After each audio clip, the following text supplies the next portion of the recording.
여러분 안녕하십니까? 박상규입니다. 이 방송은 유튜브 KTV 뉴스에서도 실시간으로 보고 계십니다. 정인교 통상교섭본부장이 미국 방문을 마치고 귀국했습니다.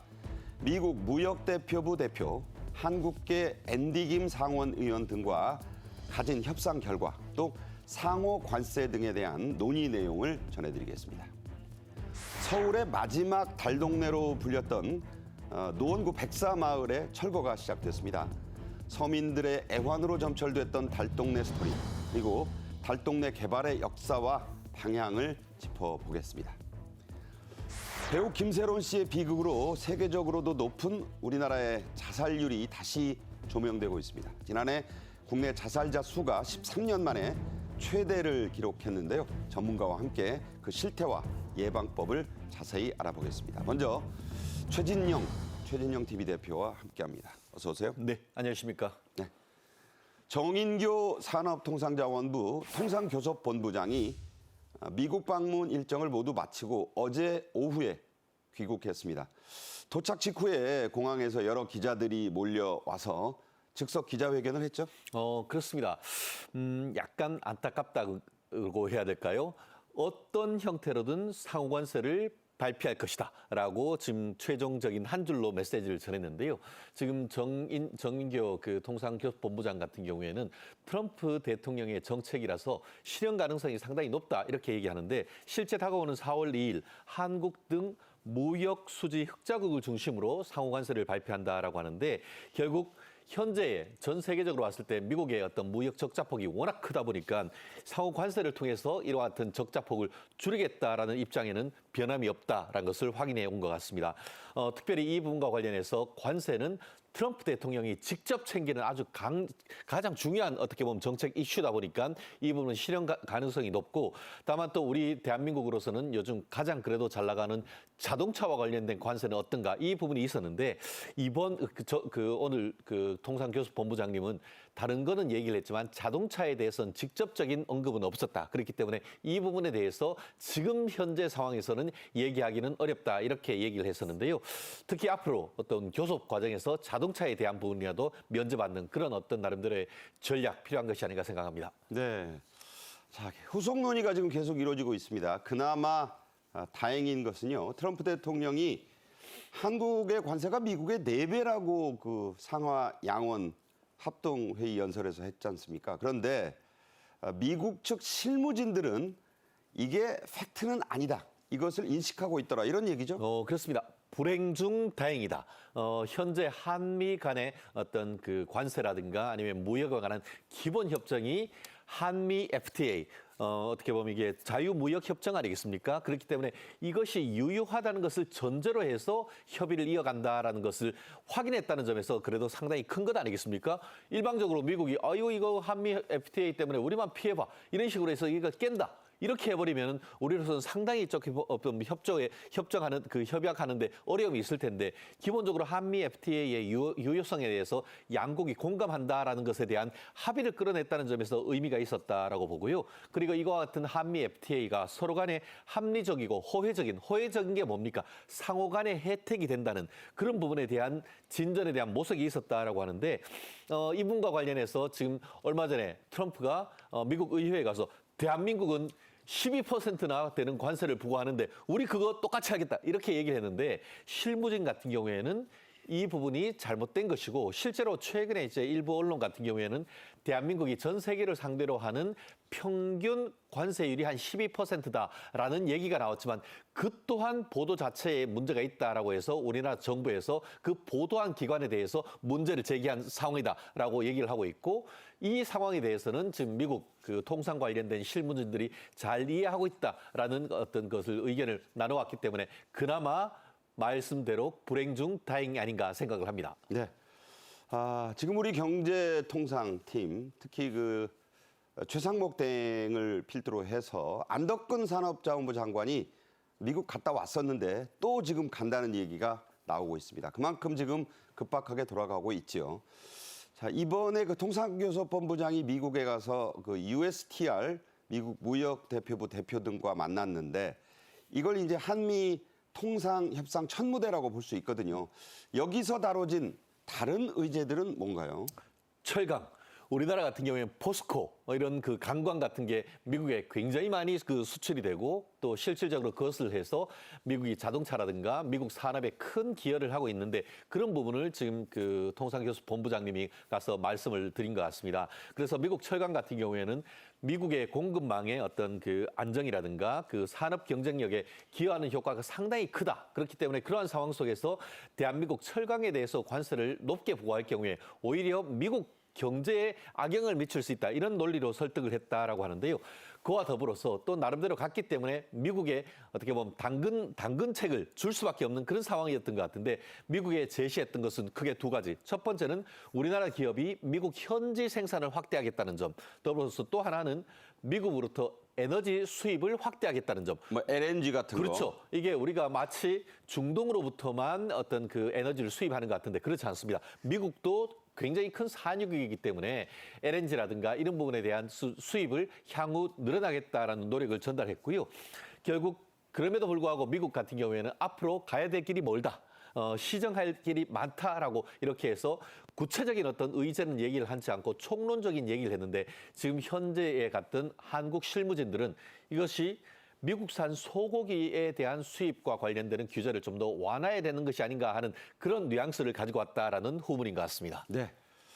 자, 이 정본부장의 이번 미국 방문, 본인의 입으로도 뭐 상견례 성격이라고 했습니다만, 자, 이 방문과 협상이 갖는 의미 어떻게 볼 수 있을까요? 그렇습니다. 말씀하신 것처럼 양국 통상당국 간의 첫 상견례다라는 점에서 새로운 제2기 트럼프 정부와의 첫 어떻게 보면 협상을 위한 테이프를 끊었다는 점에서 의미가 있는데요.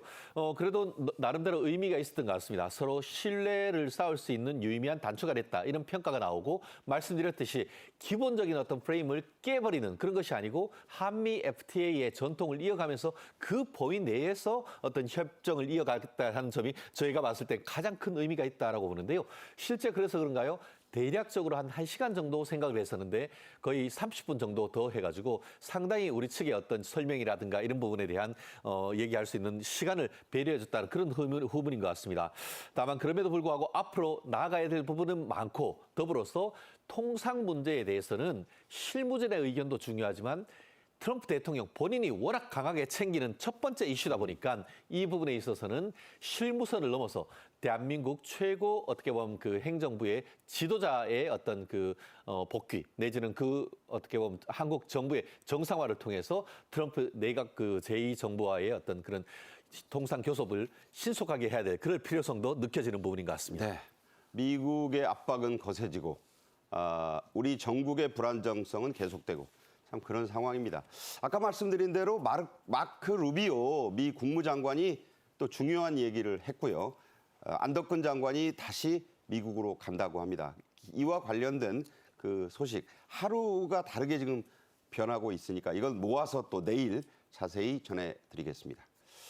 다음 주제로 가죠. 지금은 뭐 대배우가 된 최민식 씨가 드라마 신인으로 나왔었고 최시라, 한석규 씨 등 이런 또 쟁쟁한 스타들이 풋풋한 연인으로 출연했던 드라마 31년 전에 시작해서 전국 최고의 인기를 구가했던 드라마 서울의 달 얘기를 제가 하고 있습니다.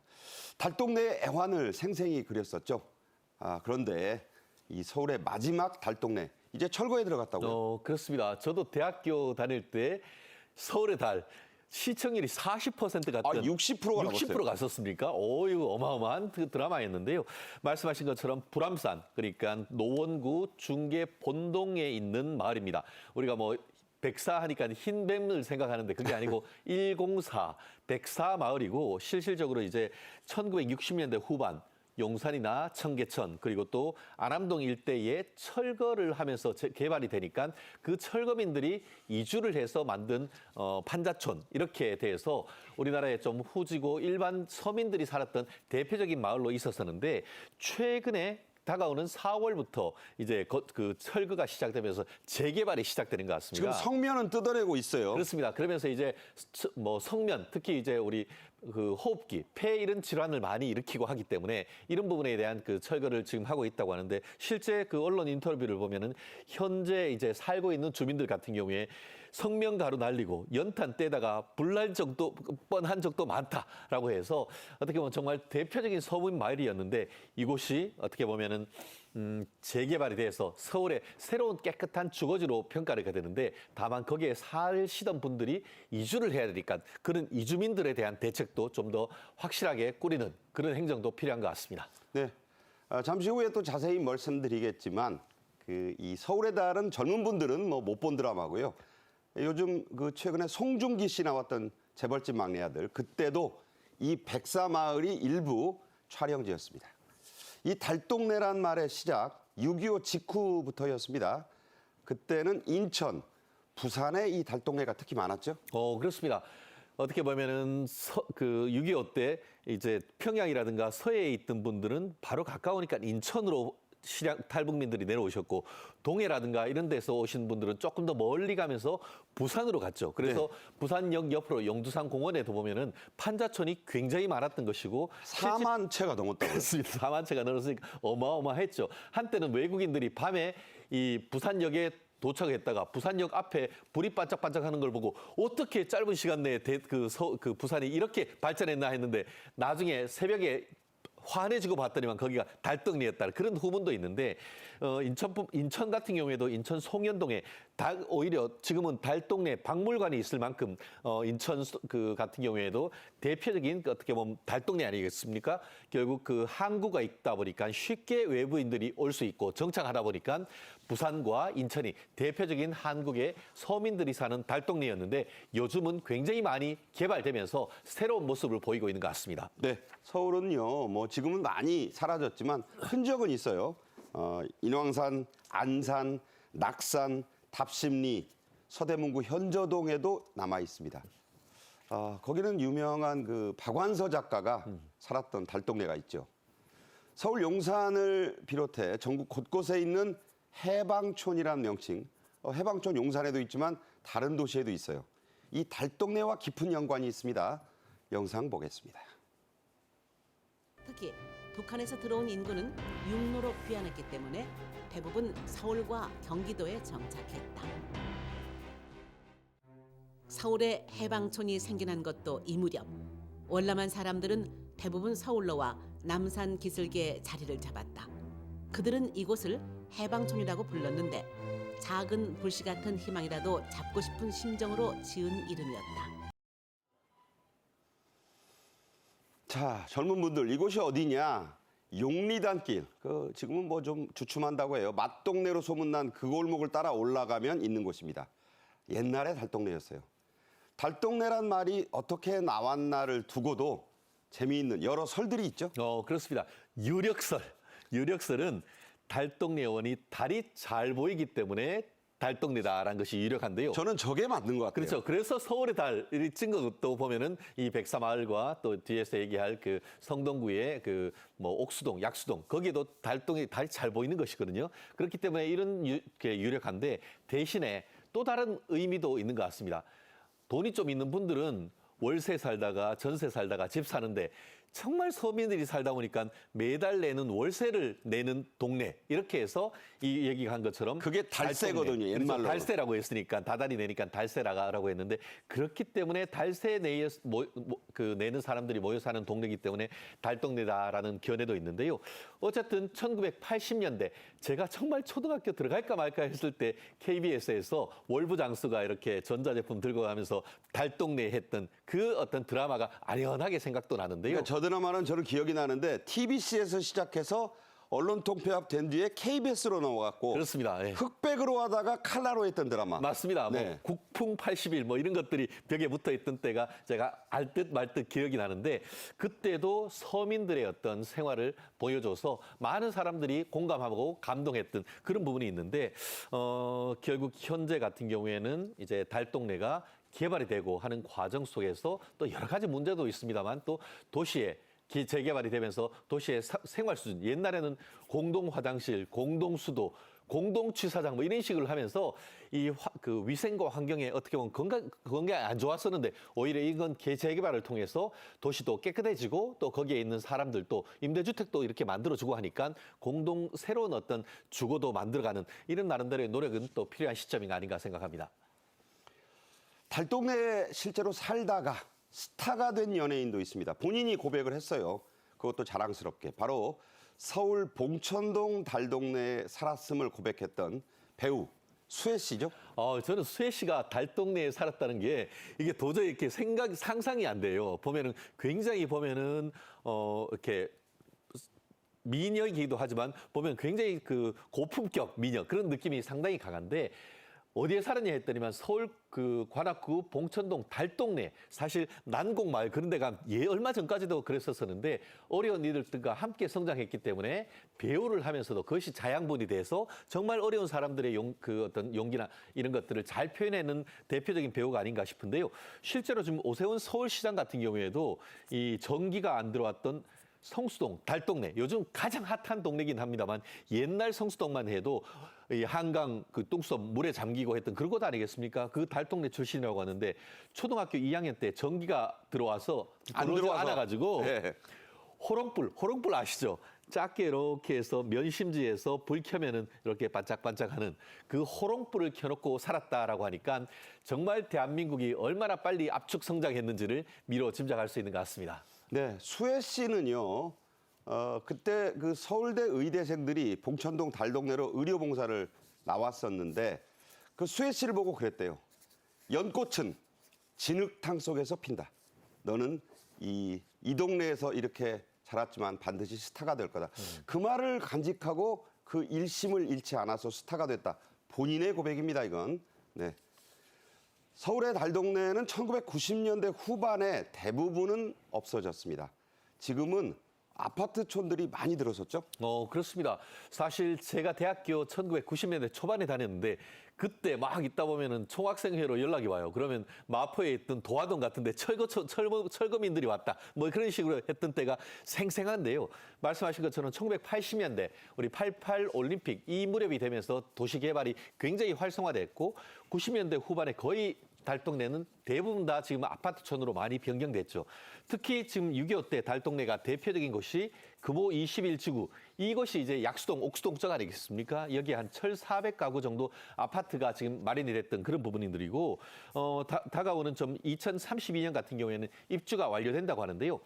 달 보는 동네가 이제는 한강 조망권으로 가장 핫한 동네가 되면서 이게 바로 그 복숭아 나무 어떻게 보면 나무밭 그 뽕나무밭이 변해가지고 상점벽해 그 바로 말씀 이것이 상점벽해를 대표하는 장소가 아닌가 생각을 합니다. 네. 저도 대학 시절에 겨울방학 때 한 달 정도 봉천동 달동네에서 야학을 했던 경험이 있습니다. 달동네에 살았던 분들, 달동네가 뭔지 도무지 모르는 분들이 찾아가 볼 만한 박물관이 있다고 하는데요. 직접 보겠습니다.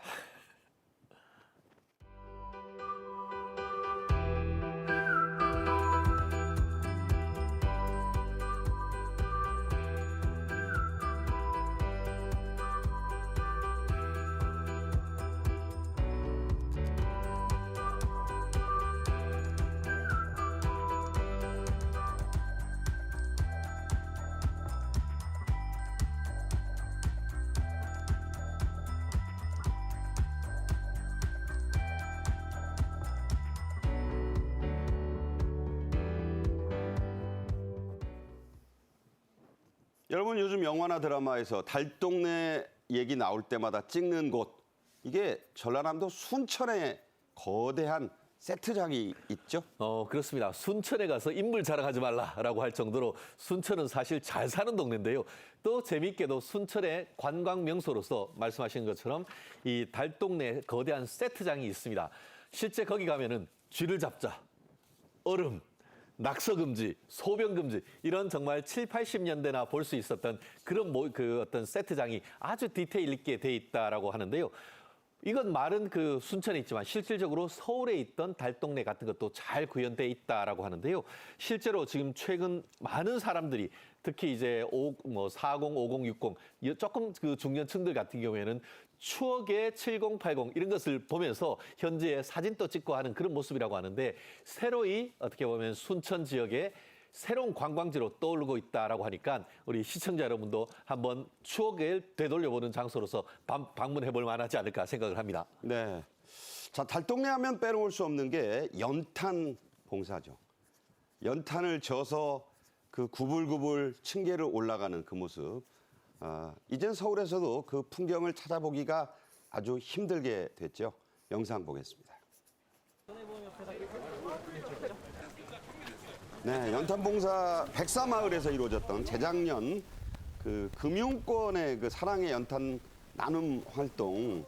자, 이 모습도 이제는 뭐 이제 24년을 끝으로 이제는 볼 수 없게 됐습니다. 얼마 전에 이제 마지막 그런 그 연탄 나눔 봉사가 있었고 그 이벤트도 있었다고 하는데요.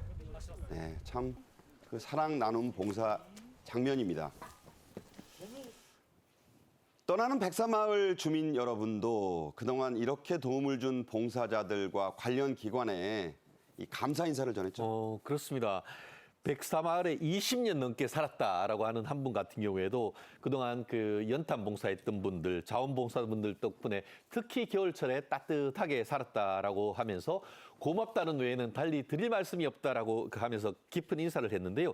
그분이 지금 92세나 되니까 사실 평생을 백사마을에서 살았는 생생한 증인이 아니신가 싶습니다. 최근에 이제 이렇게 이주를 하게 되고 특히 최근에도 연탄 산업 합리화를 통해서 대한민국에 있던 마지막 탄광도 문을 닫았다라는 그런 얘기가 있는데 이런 그 백사마을과 함께 또 우리 추억이 담긴 구공탄도 점점 역사 속으로 사라지는 것 같습니다.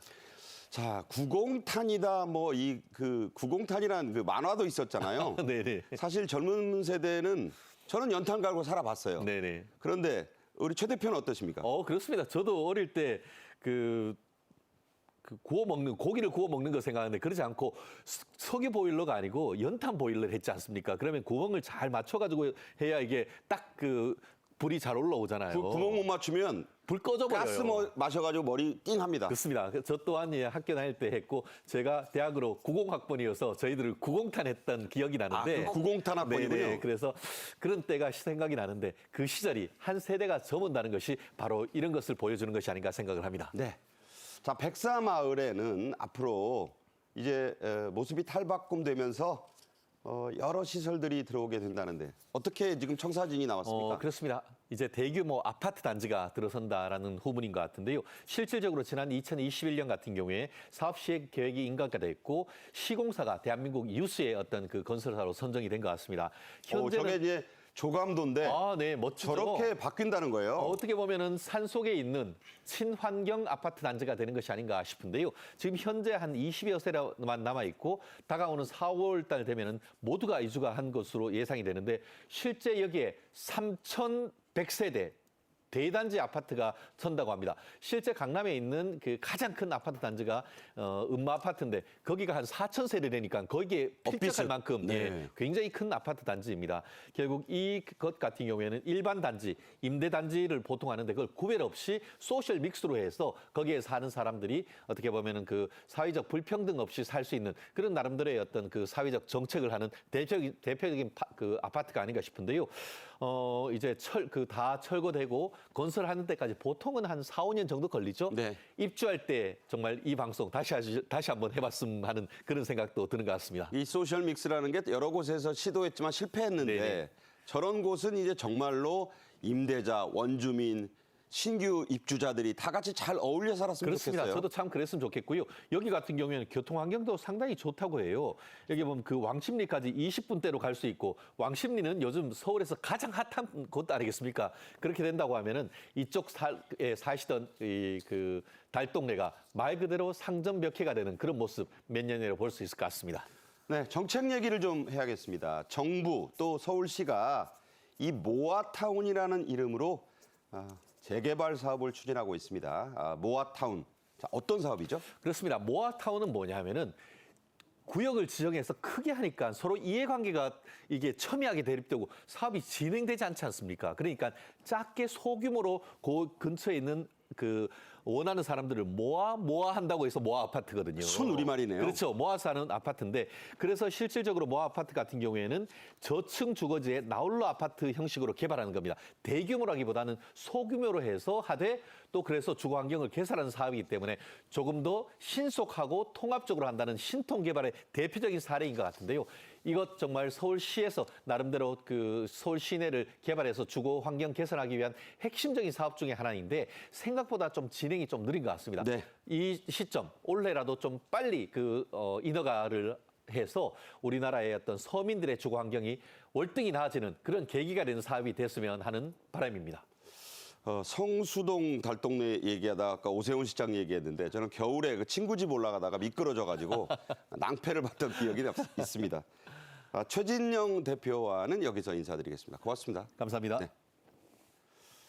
지난 한 해 하루 평균 무려 40명이 스스로 목숨을 끊은 것으로 나타났습니다. 비극적인 일이죠. 또 경악스럽고 참담한 수치가 아닐 수 없는데요. 유명인들의 자살을 따라한다는 이른바 베르테르 효과, 일명 또 모방 자살 효과의 위험성도 갈수록 커지고 있습니다. 먼저 영상 보겠습니다.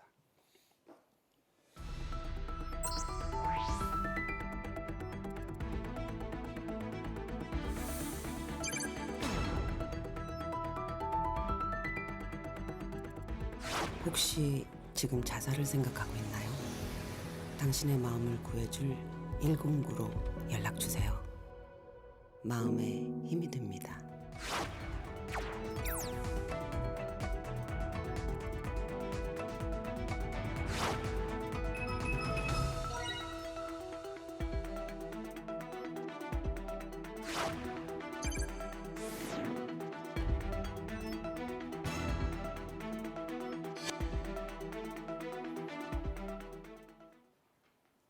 네, 이 테마는 김현수 전 서울시 자살 예방센터장님과 함께하겠습니다. 안녕하세요. 네, 안녕하세요. 네. 네. 뭐 솔직히 좀 우울한 얘기이기도 하고요. 우리가 좀 부끄러워해야 될 우리 사회의 일면이 아닌가 하는데 우리 국민들의 자살률 작년 13년 만에 최고치다. 자, 이렇게까지 안 좋습니까? 네, 그렇습니다. 2011년 15,000명의 한 해 자살자 수가 생기면서 자살 예방법이 생겼는데요. 아마 자살 예방법 생긴 이후에 다소 줄어가던 자살률이 현재 다시 코로나 이후에 급증하면서 정말 14,000명이 넘는 그런 정말 국제적으로도 굉장히 안타까운 그런 엄청난 자살이 우리 국민에게 현재 일어나고 있고요.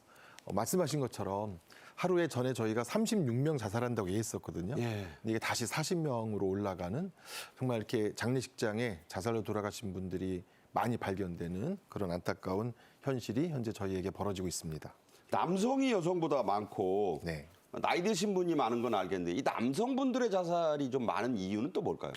세계적으로요. 원래 남성 자살이 여성 자살보다 압도적으로 많은데 저희는 좀 여성 자살이 많았다가 최근에 다시 남성 자살이 많은 이유는 스트레스도 높고 또 경제적인 압박도 더 많이 받고 또 여러 위험한 상황에 더 많이 노출되기 때문이라고 얘기를 하고 있습니다.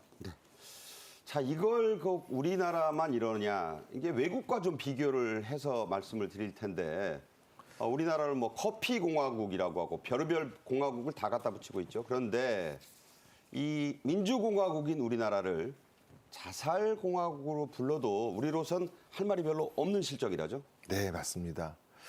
지금 OECD 가입 국가들 간의 자살률 변화에서 저희가 지금 13년, 14년째 경제적 규모와 상관없이 자살률 1위를 달리고 있고 저런 건 1등 안 해도 되는데. 네. 네. OECD 평균보다도 2배 이상 높기 때문에 그러네요. 사실 많은 나라들에서 도대체 우리나라에서 어떤 일로 이렇게 자살률이 높은가 관심 가질 정도로 사실 우리 사회에 아주 큰 문제가 자살이라고 할 수 있습니다. 네. 미국, 일본보다 높다. 이제 미국은 뭐 나라가 크고 네. 워낙 뭐 총기니 뭐 마약이니 좀 이해가 되는 측면도 있는데 네. 왜 우리가 일본보다 저렇게 높은 거죠? 사실 이제 일본은 한때 일본이 세계 자살률 1위였거든요. 그 상황에서 모든 정부가 나서서 자살을 사회 문제다 이런 인식을 갖고 사실 저희 자살 예산보다 거의 5배, 몇 배 높은 그런 사회 대책을 강구했는데 아직 저희는 온 사회에서 자살이 가장 중요한 이슈다. 이렇게 전 국민의 관심을 모으는데 실패하고 있어서 여전히 자살률을 개선하지 못하지 않나 그런 생각을 하고 있습니다. 아프리카 속담에 한 아이를 키우는데 온 마을이 들어간다. 일본 얘기를 빌자면 네. 한 사람의 그 자살을 막기 위해서는 온 나라의 노력이 필요하다는 생각이 드는데 네. 뭐 자세히 얘기하겠지만 대책만으로는 안 되는 건가요? 네, 일본은 예를 들자면 전기 검침하시는 분도 자살 예방에 참여하고 수도하시는 분도 참여하고 그런 거 체크하다가 이제 문제 그렇죠. 생기면 신고합니까? 네, 맞습니다. 그런 전 국민이 참여하는 시스템이 있는데 아직 우리가 그런 시스템을 하지 못하고 또 대통령을 포함해서 아주 국회의원 포함해서 이런 분들이 자살의 심각성을 함께 공유해 주시고 국민을 설득해야 되는데 이제 그런 일이 부족한 것 같습니다. 핀란드도 한때 자살 1위였거든요. 그때 핀란드 대통령이 자살한 전 국민을 조사하겠다. 그것이 핀란드 자살률이 줄어든 아주 전환적인 계기가 돼서 대통령의 직접 어떤 네. 개입이 네. 그런 대통령을 포함한 국무총리 뭐 정말 중요한 분들의 자살에 대한 관심과 개입 또 예산의 증액이 절실한 그런 상황입니다. 제가 문득 드는 생각이 요새 뭐 출생률이 좀 반등했다고 그러는데 한 해 저렇게 멀쩡하게 살아서 그 활동하던 분들이 14,000명이 넘게 돌아가시면 네. 무슨 소용이냐 하는 생각도 들어요. 네, 맞습니다. 네. 자, 특히 더 걱정스러운 게 있습니다. 청년과 청소년들의 자살 위험이 높고 또 그 비율도 만만치 않다는 데 있죠? 네. 청년, 청소년은 보통 사고나 암으로 이제 사망률 높은 게 다른 국가들의 현실인데 우리만 유독 청소년 사망 원인 1위가 자살, 청년 사망 원인 자살 1위가 사망 원인 1위가 자살이고요. 12년 내리 그렇다며. 네, 그러면서 되게 안타까운 게 청년 한 해에 뭐 2,000명이 자살한다 그러면 2,000명이 죽는다 그러면 50%가 자살로 죽는다. 그래서 굉장히 많은 젊은이를 우리가 지금 자살로 잃고 있는데 뭐 주거, 취업 여러 이슈가 이런 청년들의 자살 문제와 관련이 있어서 이런 청년 문제를 해결하는 것도 우리 미래를 위해서 또 저출생 문제와도 관련이 있어서 아주 중요한 이슈가 아닌가 생각합니다. 네, 우울증을 겪은 청년들이 많은데 돈이 없어서 못 간다. 어른들의 관심의 사각지대에 있다는 얘기예요. 저 무슨 고립 은둔 청년을 일본말로 히키코모리라고 하는데 용어는 일본에서 나왔는데 왜 우리가 저런 게 많은 겁니까?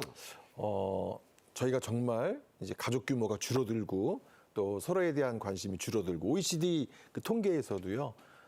걱정이 있을 때 말할 사람이 없다. 이런 게 저희가 굉장히 높은 순위잖아요. 현재 이 외동이 중심의 이런 청년 세계에서 도움을 받을 그런 주변의 사람들이 없으면서 이런 청년 또 청년들의 고립운동도 심각해지는데 이런 것들이 또 자살과 이어질 것을 굉장히 우리가 크게 우려하고 있습니다. 네, 흔히 뭐 봄을 탄다, 가을을 탄다, 무슨 계절을 탄다는 말이 있지 않습니까? 그런데 이 우울증하고 자살이 깊은 상호 연관성이 있는 것으로 여러 연구 결과 드러나고 있거든요. 계절을 탄다는 얘기도 있어서 그 계절이 하필 3월에서 5월, 이 봄철이라고요? 네, 맞습니다. 자살은 사계절 중에 봄에 제일 많고요. 봄은 꽃을 피우지만 그 꽃을 보러 나가지 못하는 사람들은 더욱더 괴로운. 참 이해가 안 돼요. 겨울이나 이럴 때 많은 것 같은데.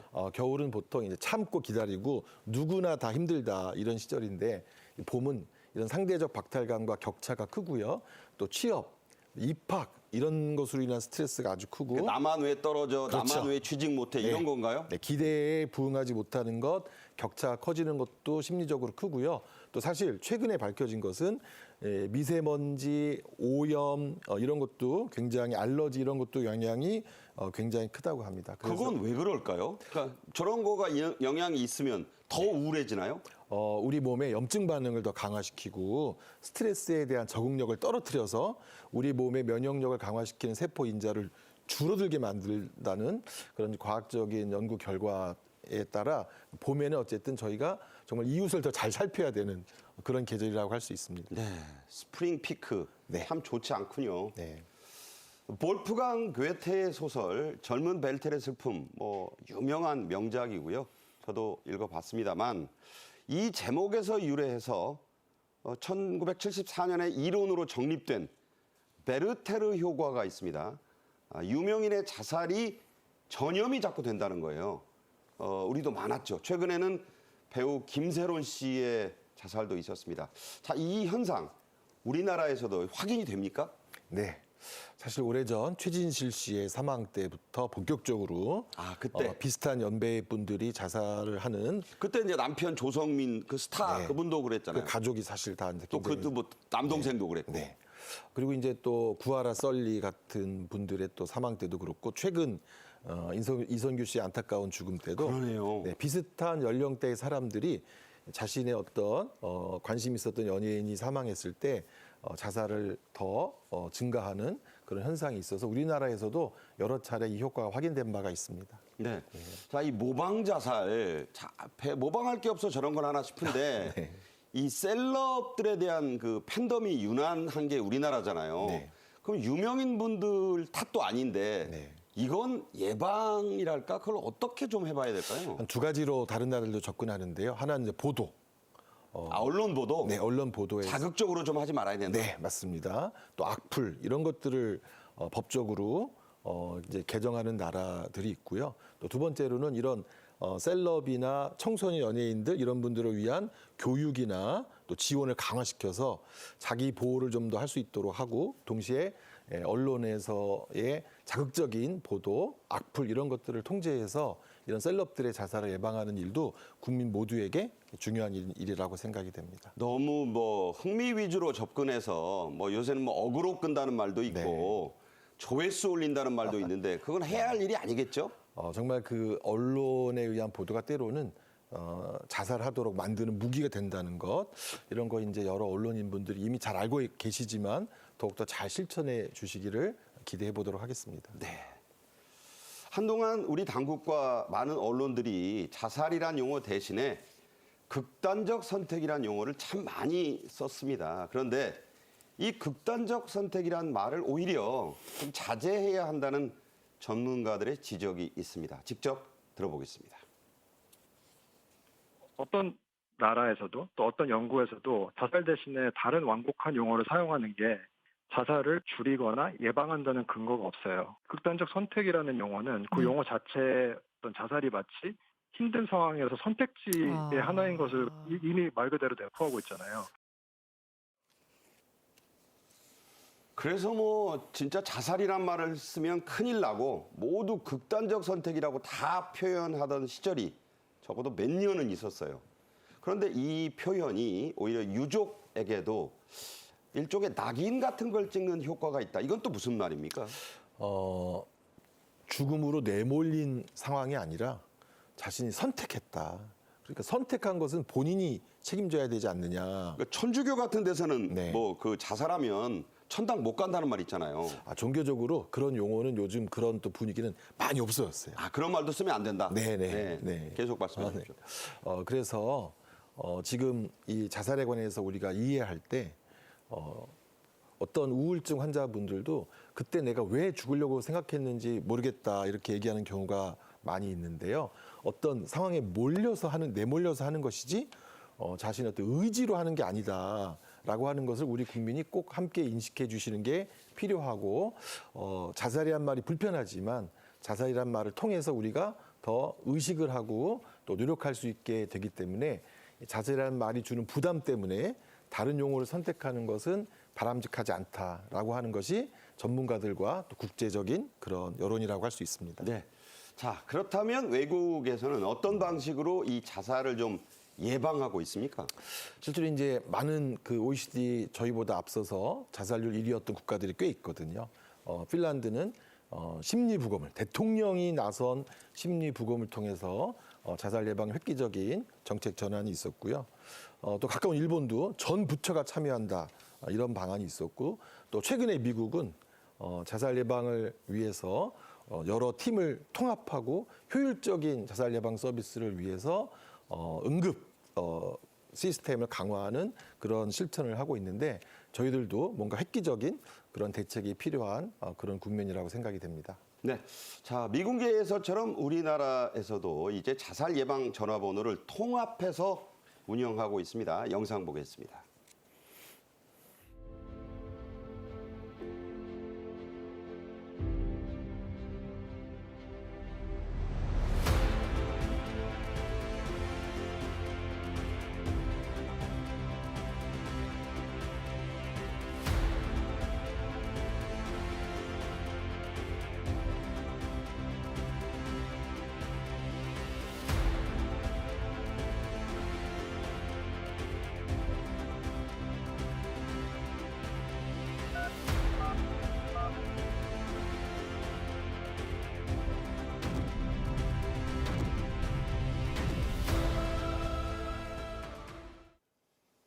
네, 성공한 부부 의사로 유명하죠. 여 에스더 씨도 본인도 난치성 우울증을 앓고 있다. 그래서 자살 예방 번호를 이용해 매우 큰 도움을 받았다고 밝혔죠. 네, 맞습니다. 이 자살 예방 전화는 언제든지 통화 가능하고 어디서나 가능한데 사실 우리가 죽고 싶은 마음이 드는 게 언제인지 알 수가 없거든요. 그렇죠. 어떤 또 자극을 받아서 그래서 1577-0199부터 시작해서 여러 한 라인을 운영해 왔는데 지금처럼 이걸 다 통합해서 효과적으로 운영하는 그런 상황이 되었는데요. 밤늦게 또 새벽에 혼자 있을 때 너무 외로울 때 여러분과 대화를 나눠줄 수 있는 그런 전화번호에 있다는 것을 꼭 기억하시고 109를 우리 국민들이 잘 활용해서 힘들 때 전화하고 또 정신건강 응급 시스템에서 그런 분들을 잘 상담해서 이제 한 분이라도 목숨을 구할 수 있는 그런 시스템이 잘 가동되었으면 하는 바람입니다. 네, 국민통합위가 각 부처의 자살 예방 상담을 109로 통합해 운영하고 있다는 사실, 익명성이 보장되니까 언제든 상담하셨으면 좋겠습니다. 우리 정부는 자살 고위험군에 대한 지원도 적극 펼치고 있습니다. 자, 어떤 정책들이 있습니까? 국민들이 정말 굉장히 많이 우울한데 여전히 상담이나 정신과 치료를 받고 있지 않습니다. 꺼리고 있죠, 좀. 네, 그래서 국민 마음 투자다라고 해서 청년들에게 또 국민들에게 상담받을 수 있는 기회를 주는 그런 사업도 하고 있고요. 또 자살 시도자분들에게 또 자살 시도 이후에 도움을 받을 수 있는 그런 조치도 현재 하고 있습니다. 그리고 특히 청년층 경우에 자살 시도한 이후에 그 청년의 소득과 상관없이 여러 가지 관련 의료비도 모두 지원하고 있기 때문에 정말 도움을 요청하는 것 자체가 더 쉬워지는 그런 시스템을 만들기 위해서 많은 노력을 저희가 기울이고 있습니다. 네, 이 경찰과 소방에서 네. 어떤 자살 시도하는 분들을 발견하면 그 관련 정보를 원래는 동의를 받아야 제공하는데 예전에는 그냥 무조건 동의 없이도 제공해야 한다. 네, 현재는 다른 많은 나라도 그렇게 하고 있고요. 왜냐하면 본인이 거부해서 또 그분이 자살하게 되면 온 가족 또 사회가 슬프기 때문에 그런 경우에는 본인의 동의 없이 생명을 살리는 일에는 우리가 우선적으로 개입한다. 이런 의미에서 이런 법 개정이 국회에서 있어서 현재 적용이 되고 있습니다. 네. 자, 이 자살을 유발할 수 있는 무분별한 정보를 차단하는 것, 이 정보 관리도 대단히 중요합니다. 우리 정부가 하고 있는 이와 관련된 대처 정책들 어떤 게 있습니까? 실제 이제 우리나라에서 SNS가 발달하고 인터넷이 발달하고 스마트폰이 발달하다 보니까 이런 자살 모의, 자살 모집, 또 아까 말씀드린 대로 악플 이런 것들이 자살과 너무 관련이 많이 있기 그런 때문에 게 40만 건이나 된다나요? 네, 맞습니다. 이런 자살 유발 정보를 차단하는 그런 가이드라인을 마련해서 계도를 하는 것뿐만 아니라 자살 유발 정보 모니터링단을 또 새롭게 출범시켜서 그야말로 곳곳에서 우리가 워치라고 하는데요. 네. 서로가 도움을 줄 수 있는 그런 방안들을 정부가 계속해서 마련하고 제안하고 있습니다. 네. 말 그대로 지켜줌인. 네. 제목 잘 지었어요. 네. 그리고 이런 삭제율이 아주 대단히 낮은데 이런 건 과감히 차단하고 삭제해야 된다는 생각이 듭니다. 우울감 등 말하기 어려운 고민이 있으시거나 주변에 이런 어려움을 겪는 가족 혹은 지인이 있을 경우 지체 없이 자살 예방 상담 전화 109에 전화하셔서 24시간 상담, 전문가의 상담을 받을 수 있습니다. 지금까지 김현수 전 서울시 자살예방센터장님과 함께했습니다. 고맙습니다. 네, 고맙습니다. 올해 4분의 1이 마무리 단계에 접어들고 있습니다. 아직 4분의 3 이상이 남아 있다는 뜻도 되는데요. 매사는 생각하기 나름입니다. 내일 오후 1시에 뵙죠. 고맙습니다.